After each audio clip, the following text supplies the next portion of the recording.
Hello everyone, আমি সুদীপা আবারও একটা নতুন ভিডিও শেয়ার করার জন্য তোমাদের সামনে হাজির হয়েছি।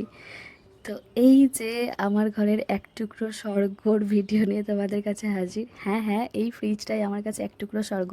কেন বুঝতে পারছো? এই যে এত এত চকলেটের সম্ভার। চকলেট মানেই আমার কাছে শান্তি, সুখ, অনেক কিছুই।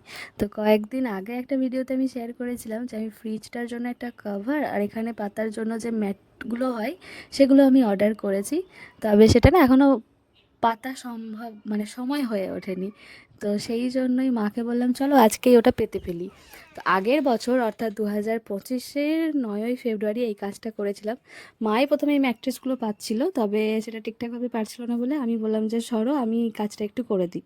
তো মা পুরো ফ্রিজের ওখানে যে জিনিসগুলো ছিল সেগুলো নামিয়ে রেখে তারপর ভালো করে মুছে পরিষ্কার করে নিয়ে তারপর এগুলো পেতে রেখে তারপর আবার ওই জিনিসগুলো তুলে দিচ্ছিল। তো আমার ফ্রিজে তো অনেক কিছু থাকে, তবে সবচেয়ে আকর্ষণীয় জিনিস হচ্ছে, হ্যাঁ, আমার ফ্রিজের ডিপের অংশটা, ডিপের নিচের ট্রের অংশটা। তো আমি চকলেট খেতে ভালোবাসি, তার থেকেও বেশি ভালোবাসা তো চকলেট জমাতে। নানা রকমের চকলেট থাকলে আমার খুব শান্তি লাগে। আর অনেক রকমের আচার থাকে। এই দেখো একটা চকলেটের ডিব্বা, অনেক রকমের চকলেট থাকে আমার কাছে। তো এই ছিল ভিডিও। আর হ্যাঁ, ম্যাট্রেসটা আমি ব্লু কালারেরই কিনেছিলাম, কারণ ব্লু আমার ভীষণ ফেভারিট কালার। তো তোমরাও যদি আমার এই স্বর্গের একটু সুখ অনুভব করতে চাও, চলে আসতে পারো আমার বাড়ি। চলো, এই ছিল আজকের ভিডিও। আর আমাদের ফ্রিজে কী কী থাকে সেটাও দেখিয়ে দিলাম। রাধে রাধে।